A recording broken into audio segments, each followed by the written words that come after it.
Another day, another sweaty game for Blue Jay fans. These games against Oakland and Colorado and eventually Kansas City, can they not be sweaty every day, please?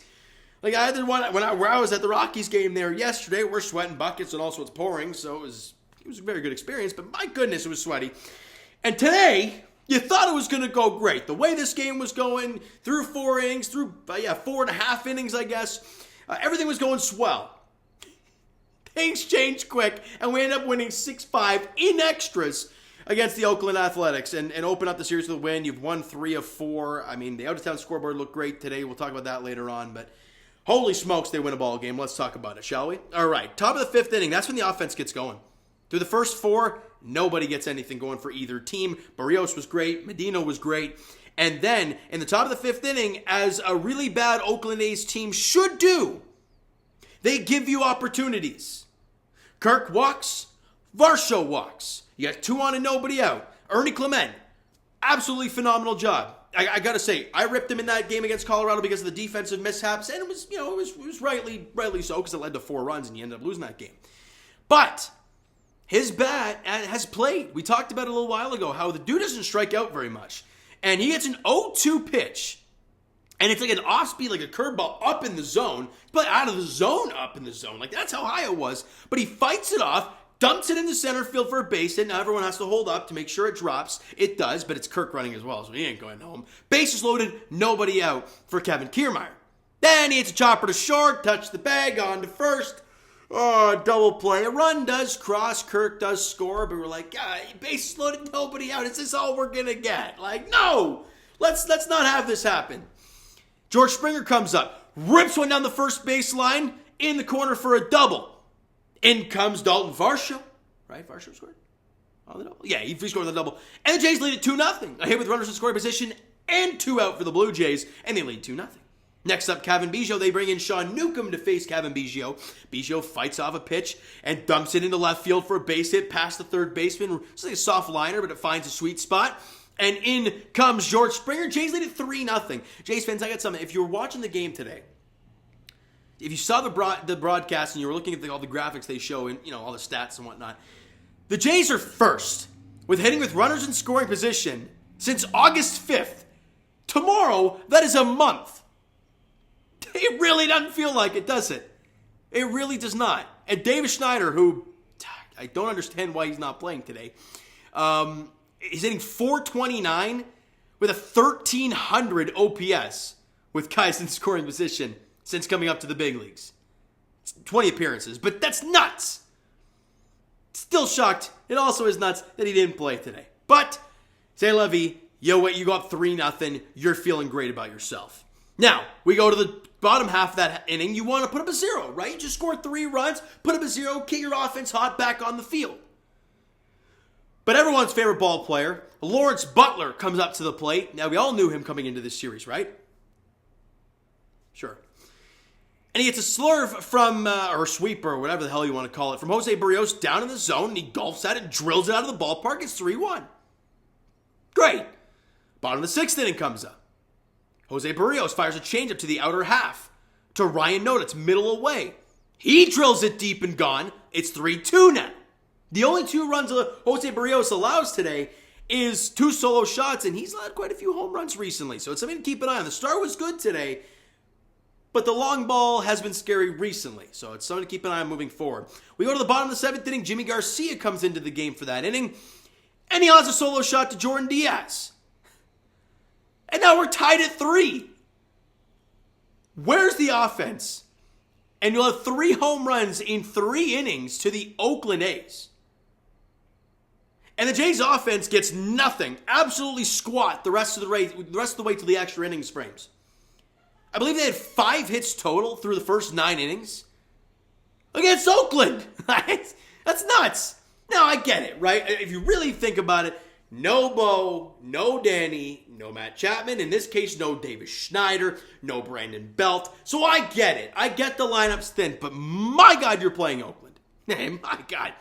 Anyways, we go to the top half of the 10th inning, and every Jays fan at this point is sweating buckets. You cannot lose to Oakland. You just can't. Mason McCoy, who's the runner at second base, They bring in Espinal, a pinch hit for Kevin Kiermaier, which is interesting because you have, your defense in center field. But they bring in Espinal, and he drills it down the third baseline for a double.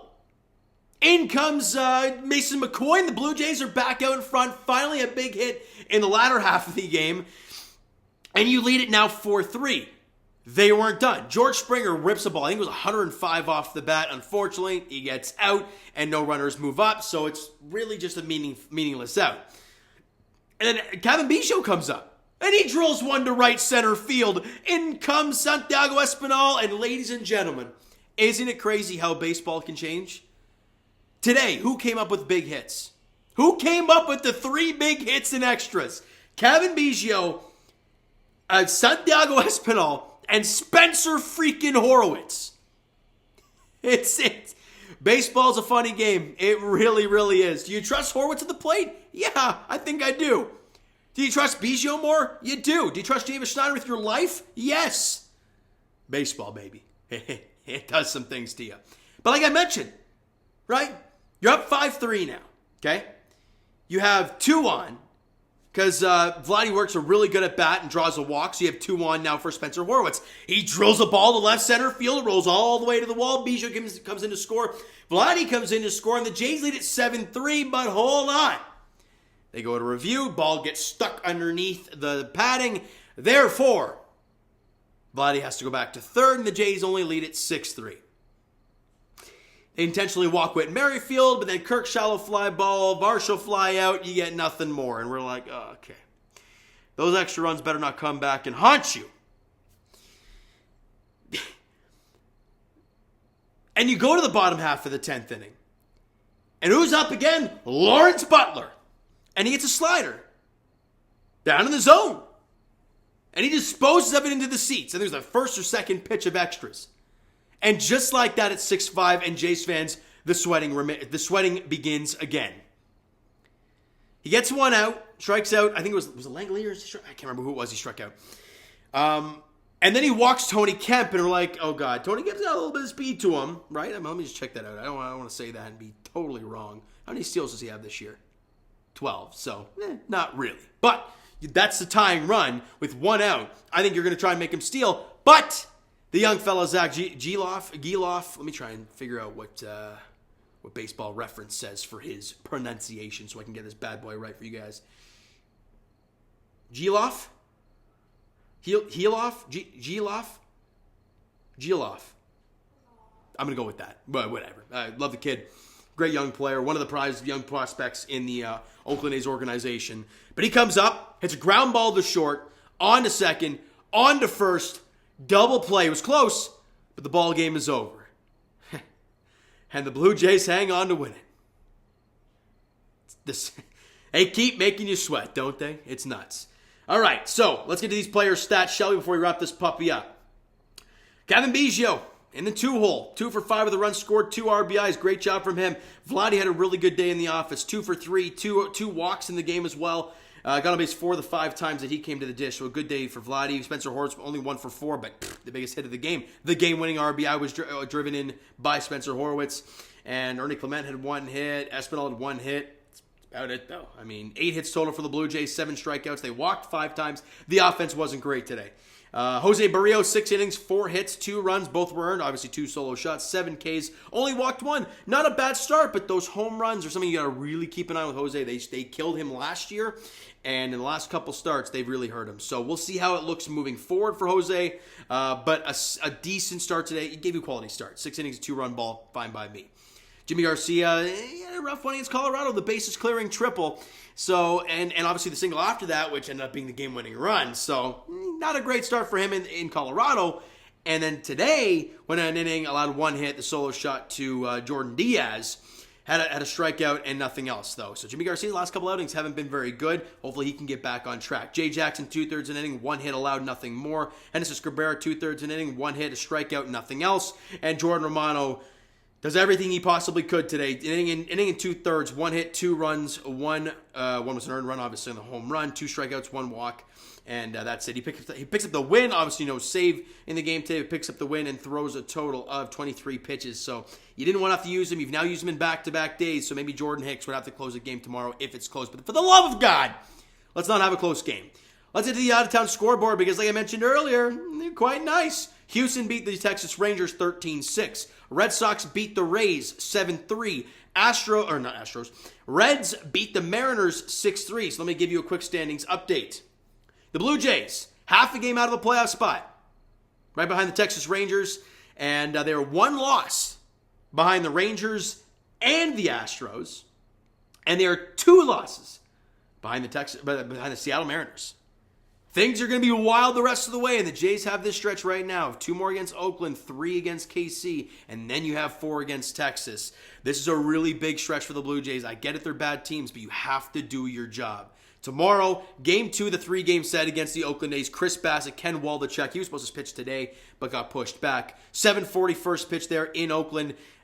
Colorado time, it's a 9:40 first pitch there in Toronto. So I'll be at home doing the video for you guys for sure, because I will be on the plane at about, I think it's a 5:40 flight here, so 7:40 Toronto time. So I'll be home in time for probably the second half of the game.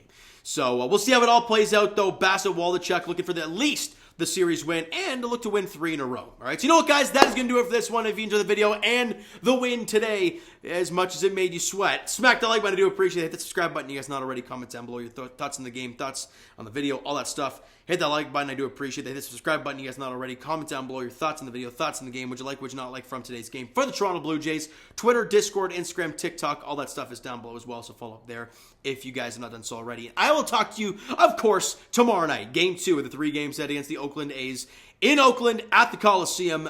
Chris Bassitt, Ken Waldichuk is the pitching matchup there. 9:40 first pitch Toronto time. All right, so thank you guys so much for listening and watching. I hope you enjoyed the video and the win today. We'll talk to you guys then.